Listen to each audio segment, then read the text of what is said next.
ഈശോ മിശിഹായ്ക്ക് സ്തുതിയായിരിക്കട്ടെ. പ്രിയമുള്ളവരെ, എനിക്കിന്ന് വന്ന ഒരു കമൻ്റായിരുന്നു, കിണറ്റിൽ വെള്ളം നിറയുന്നതിനായിട്ട് ഒരു വചനം പറഞ്ഞു തരാമോ എന്ന് ചോദിച്ച്.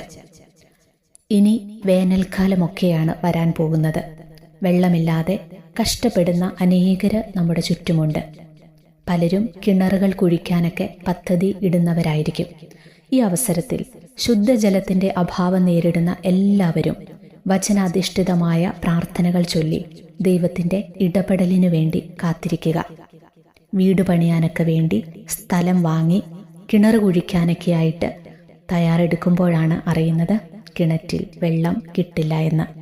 കഠിന വരൾച്ചയുണ്ടാകുമ്പോൾ കിണറ്റിലെ വെള്ളം വറ്റിപ്പോകുന്ന അവസ്ഥകൾ, ഇത്തരത്തിലൊക്കെ ബുദ്ധിമുട്ടനുഭവിക്കുന്നവരെല്ലാം ഈ വചനം പറഞ്ഞു പ്രാർത്ഥിക്കൂ. പിന്നെ ഒരു കാര്യം, നിങ്ങളുടെ പ്രാർത്ഥനയ്ക്ക് ഉത്തരം കിട്ടിയാൽ ദൈവത്തിൻ്റെ നാമം മഹത്വപ്പെടുത്തുന്നതിനായി അത് കമൻ്റായിട്ടൊന്ന് എഴുതി സാക്ഷ്യപ്പെടുത്തണേ. കാരണം അനേകർക്ക് നിങ്ങളുടെ കമൻറ്റുകൾ വായിക്കുമ്പോൾ വചനം പറഞ്ഞു പ്രാർത്ഥിക്കാൻ അതൊരു പ്രചോദനമാകട്ടെ. ഈ ഒരു മേഖലയ്ക്ക് വേണ്ടി പ്രാർത്ഥിക്കാൻ പറ്റിയ 5 വചനങ്ങളാണ് ഞാനിന്ന് നിങ്ങൾക്ക് പറഞ്ഞു തരുന്നത്. നിങ്ങളത് എഴുതിയെടുത്ത് പ്രാർത്ഥിക്കുകയോ ഇതുപോലെ വെള്ളമില്ലാതെ കഷ്ടപ്പെടുന്ന മക്കൾക്കായിട്ട് നിങ്ങൾ ഈ വീഡിയോ ഷെയർ ചെയ്ത് കൊടുത്ത് അവരോടും പ്രാർത്ഥിക്കാനായിട്ട് പറയുക. ദൈവം അത്ഭുതകരമായി നിങ്ങളുടെ ജീവിതത്തിൽ ഇടപെടും. സങ്കീർത്തനങ്ങളുടെ പുസ്തകം 78-ാം അധ്യായം 15-16 തിരുവചനങ്ങൾ.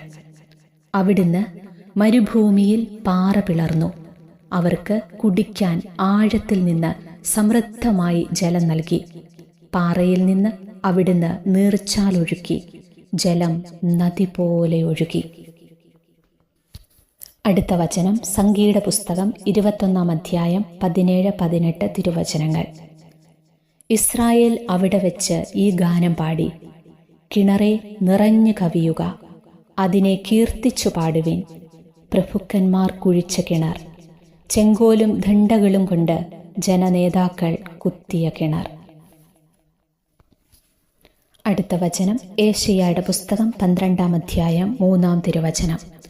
രക്ഷയുടെ കിണറ്റിൽ നിന്ന് നീ സന്തോഷത്തോടെ ജലം കോരിയെടുക്കും. അടുത്തത് സങ്കീർത്തനങ്ങളുടെ പുസ്തകം 65-ാം അധ്യായം 9-10 തിരുവചനങ്ങൾ. അവിടുന്ന് ഭൂമിയെ സന്ദർശിച്ച് അതിനെ നനയ്ക്കുന്നു, അങ്ങ് അതിനെ അത്യധികം ഫലപുഷ്ടമാക്കുന്നു. ദൈവത്തിൻ്റെ നദി നിറഞ്ഞൊഴുകുന്നു, അവിടുന്ന് ഭൂമിയെ ഒരുക്കി അവർക്ക് ധാന്യം നൽകുന്നു.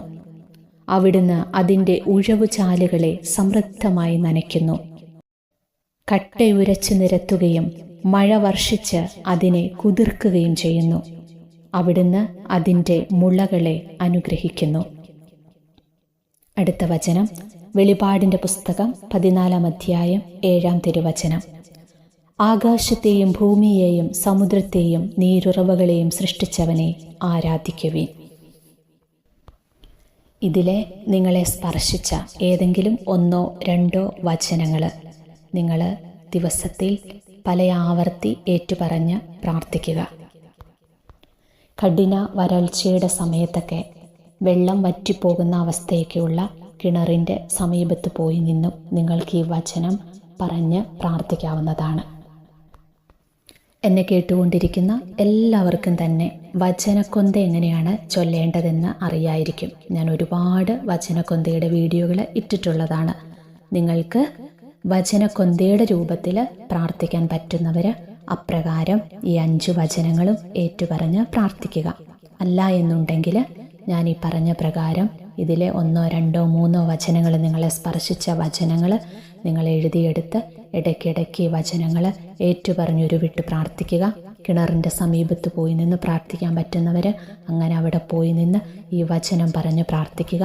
വചനത്തിൻ്റെ ശക്തി ഇറങ്ങി ദൈവത്തിൻ്റെ അത്ഭുതകരം അവിടെ പ്രവർത്തിക്കട്ടെ. ധാരാളം ശുദ്ധജലം നിങ്ങൾക്ക് ലഭിക്കട്ടെ.